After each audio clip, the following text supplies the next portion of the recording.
की press conference शुरू करूं, मैं सबसे पहले खेल प्रेमियों को, खास करके हॉकी प्रेमियों को मेजर ध्यानचंद जी के जन्म दिवस की और नेशनल स्पोर्ट्स डे के बहुत बहुत मुबारकबाद देता हूँ। आज की press conference Sikh progressive front की तरफ से की जा रही है। जैसे सबको पता है कि मैंने आज से अब 3-4-5 साल से हॉकी के ऊपर काम कर रहे हैं। अपने लेवल पे भी हमने बहुत बड़े बड़े टूर्नामेंट, जिसमें हमने इंटरनेशनल प्लेयर्स ओलंपियन से बुलाए, अच्छे टूर्नामेंट कराए, क्योंकि हॉकी से प्यार करते हैं तो उसके लिए काम करना चाहते हैं, उसको देखना चाहते हैं कि इसकी ग्रोथ हो। लेकिन बड़े अफसोस से कहना पड़ता है कि जम्मू कश्मीर में जिनके पास हॉकी की भागदौड़ है, पिछले 25-25 सालों से एक ही जगह से, एक ही घर से हॉकी चल रही है। चले मुबारक, हमें उसका भी कोई इतराज नहीं, लेकिन कम से कम हॉकी तरक्की तो करती। हॉकी कहीं लास्ट मैदान से कहीं ऊपर तो पहुंचती, हॉकी की परफॉर्मेंस तो होती। लेकिन पिछले 25 सालों की हॉकी की कोई परफॉर्मेंस नहीं। जहां जम्मू कश्मीर के जो इंटरनेशनल नेशनल लेवल के जो हमारे बत्रा साहब रहे, वो जम्मू से थे, उसके बावजूद जम्मू कश्मीर की हॉकी लास्ट मैदान पे क्यों है? वजीर जी क्या कहेंगे, जिस तरह से आप हमेशा हॉकी के बारे में आवाज़ उठाते रहे हैं, जम्मू में हॉकी की टीम की काफ़ी जो हालत है वो ख़राब है, परफॉर्मेंस ख़राब है, क्या कहेंगे इस बारे में? किस तरह से इसके पीछे आखिर कौन सी एसोसिएशन है, आखिर क्या? हम सिख प्रोग्रेसिव फ्रंट की तरफ से हमेशा पिछले 4-5 सालों से, क्योंकि हॉकी लेवर हैं, हमारे साथ कुछ national, farmer national, international player जुड़े हुए हैं, तो हम चाहते हैं कि हॉकी की गेम को जम्मू कश्मीर में प्रमोट किया जाए, क्योंकि फंड्स की कमी नहीं है। माननीय प्रधानमंत्री जी ने आते ही स्पोर्ट्स को बढ़ावा देने के लिए खेलो इंडिया प्रोग्राम शुरू किया, जिसमें हज़ारों करोड़ की बजट रखी गई, हर रियासत को दी गई। मैं समझता हूँ कि कहीं ना कहीं उसके रिजल्ट भी आने चाहिए थे। कई रियासतों में शायद आए, लेकिन जम्मू कश्मीर में इसका रिजल्ट नहीं आया। और हॉकी की परफॉर्मेंस जो पिछले कई सालों से, मैं कहना चाहूँगा कि जम्मू की ज़्यादातर स्पोर्ट्स बॉडी जो है एक डायनेस्टिक रूल बन के रह गया है पिछले, और हॉकी की पिछली 25-30 सालों से एक ही जगह से चल रही है, और वहाँ भी डायनेस्टिक रूल है। अगर बाप रिटायर होता है तो बेटे को आगे करता है, सेक्रेटरी रिटायर होता है तो अपने बेटे को आगे करता है। कहीं फ्री एंड फेयर सिलेक्शन नहीं होती। पीछे कुछ उन्होंने अपने प्रेसिडेंट बनाए, कुछ एक शायद डॉक्टर तरुण भी रखे, राजीव शर्मा जी को रखा गया और किसी को रखा गया, पर वो उन्होंने ये सोच के रखा अब हम रिटायर हो गए, इनको इस्तेमाल करेंगे एज ए रबर स्टैम्प। लेकिन जब उन्होंने रबर स्टैम्प बन के चलना से इनकार कर दिया तो इन्होंने उनको ओवर तंग करना शुरू किया, वो रेजिग्नेशन चले गए। जब मास रेजिग्नेशन हुई तो मुबारकबाद देता हूँ स्पोर्ट्स काउंसिल को, और खास करके मैडम नुसरत गुल जी को, जिन्होंने बड़ा बोल्ड डिसीजन लिया। शायद ही आज तक किसी ने ऐसा लिया हो, क्योंकि ये एसोसिएशन बड़ी इन्फ्लुएंशियल होती है, इनको पॉलिटिकल पैटर्नेज होती है, ब्यूरोक्रेटिक पैटर्नेज होती है, इनके खिलाफ कोई एक्शन लेना बड़ा डेयरिंग स्टेप होता है। और मैं एक वुमन होने के नाते उन्होंने एक स्टेप लिया, मैं उनको मुबारकबाद देता हूँ, सल्यूट करता हूँ। उन्होंने हॉकी JNK को डिफंक्ट डिक्लेयर कर दिया, उन्होंने ये एस्ट्रोटर्फ देने से उनको इनकार कर दिया। अब मैं बात करूं उनकी परफॉर्मेंस पे, हमें ये दुख नहीं कि हॉकी किसके घर से चलती है, क्यों चलती है, चले चलाएं, मुबारक है, लेकिन परफॉर्मेंस नहीं। परफॉर्मेंस हो तो किसी को कोई इतराज नहीं होता।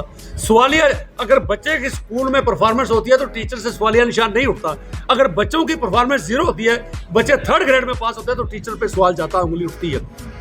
सो हॉकी JNK में सवालिया निशान पहले भी उठाया, इनके ऊपर करप्शन के एलिगेशन लगे, इनके ऊपर और कई किस्म के लड़कियों ने भी एलिगेशन लगाए, मैं उसकी बात पे नहीं जाता। सब जूनियर मैन और वुमेन की टीम 15 जुलाई से 22 जुलाई तक खेलने गई, वुमेन की टीम नहीं जा पाई क्योंकि इनके पास प्लेयर नहीं थे। एक चीज साथ में और पूछूंगा कि ये इन्होंने अपने 40 या 42 क्लब रखे हैं, जो कहते हैं रजिस्टर्ड क्लब हमारे पास है, बोथ वुमेन एंड मेन, जो इनके वोटर हैं। अगर इनके पास 40 क्लब्स हैं, 40 क्लब में 20 प्लेयर हर क्लब में होते हैं, इट मींस 800 प्लेयर। अगर 800 प्लेयर्स खेलने के लिए हैं तो ये वुमेन की टीम क्यों नहीं भेज पाए? एक ये सवालिया निशान है। और जब मेन की टीम गई, दिल्ली से 6-1 से हारे, पंजाब से 15-0 से हारे, यूपी से 18-0 से हारे। इनकी टोटल टीम को 3 मैचों में 39 गोल पड़े, और ये इनको मुबारक है, 1 गोल करके है। सब जूनियर वुमेन नॉर्थ जोन की झांसी में हुई 1 अगस्त से लेकर 8 अगस्त तक, जो वुमेन की टीम, क्योंकि बच्चियों की परफॉर्मेंस भी नहीं रही, क्योंकि बच्चियों को ट्रेनिंग प्रॉपर नहीं दी जाती, कोचिंग प्रॉपर नहीं दी जाती, स्पोर्ट्स किट नहीं दी जाती, और वो किसी भी तरह उनके ऊपर ध्यान नहीं दिया जाता। तो जब तक ट्रेनिंग नहीं होगी, कोचिंग नहीं होगी, वहाँ पर खेलेंगे नहीं, तो वो क्या परफॉर्मेंस करेंगे? और सिलेक्शन जो होती है पार्शल सिलेक्शन की जाती है। उसका रिजल्ट क्या हुआ, मैं नहीं कहता पार्शल, ये परफॉर्मेंस बताती है। दिल्ली से 39-0 से हार के आए। दिल्ली से, मैं खेल प्रेमियों से, रियासती सरकार से, एलजी एडमिनिस्ट्रेशन से, स्पोर्ट्स की जो हमारे ऊपर एडमिनिस्ट्रेटिव लेवल पे डिपार्टमेंट बैठे हैं, स्पोर्ट्स काउंसिल को और हॉकी इंडिया को बताना चाहता हूँ कि वुमेन्स की टीम दिल्ली से 39-0 से हार के आई, हॉकी उत्तराखंड से 25-0 से हार के आई, हरियाणा से 30-0 से। मैं 94 गोल हॉकी की टीम जो हॉकी J&K ने भेजी थी, इतनी मेहनत करके उनकी टीम 94 गोल करके आई। ये बच्चियां बेचारी हमारी एक भी गोल स्कोर नहीं कर पा रही, इसका जवाब इनको देना पड़ेगा। सर क्या कहेंगे? मैं एक मिनट आपको और लूंगा। मैंने नॉर्थ जोन गई, वो भी 1 अगस्त से 8 अगस्त तक, चंडीगढ़ से 13-1 से हारे, उत्तराखंड से 11-0 से, पंजाब से 21 गोल से, 50 गोल इनके अगेंस्ट हुए। और मुबारकबाद दूंगा इनको, 1 गोल करके आए। ये नहीं कोई कह सकता कि आपने जो पैसा आपको फंड दिए गए थे वो जाया गए, कम से कम 1 गोल करके आए। 6 टीमें, इन तीनों मैचों में 6 टीमें पार्टिसिपेट की और हमारा जम्मू का नंबर 6वां नंबर था हर मैच में।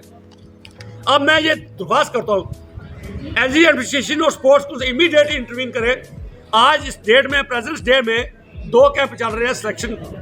एक कैंप स्पोर्ट्स काउंसिल ने लगाया बच्चों की फेयर सिलेक्शन करने के लिए, ताकि परफॉर्मेंस अच्छी हो सके। एक्सपर्ट्स की कमेटी बैठी है, कोचेस बैठे हैं, वो ट्रेनिंग चल रही है, उनकी सिलेक्शन हो रही है। दूसरी तरफ हॉकी J&K ने इलीगल कैंप लगा दिया है, कैंप कोर गुजरात में, वहां पर बच्चों की सिलेक्शन की जा रही है बिना किसी एक्सपर्ट के। अब मैं पूछना चाहता हूं सरकार से कि कौन सी टीम जेन्युइन है, कौन सी इलीगल है। बच्चों में कन्फ्यूजन है, बच्चों के पेरेंट्स हमें फोन करते हैं, भाई हम बच्चों को किस टीम में भेजें? जो टीम स्पोर्ट्स काउंसिल ने सेलेक्ट की है उसमें भेजें, या जो टीम बाकी जम्मू कश्मीर का रही है उसको में भेजें?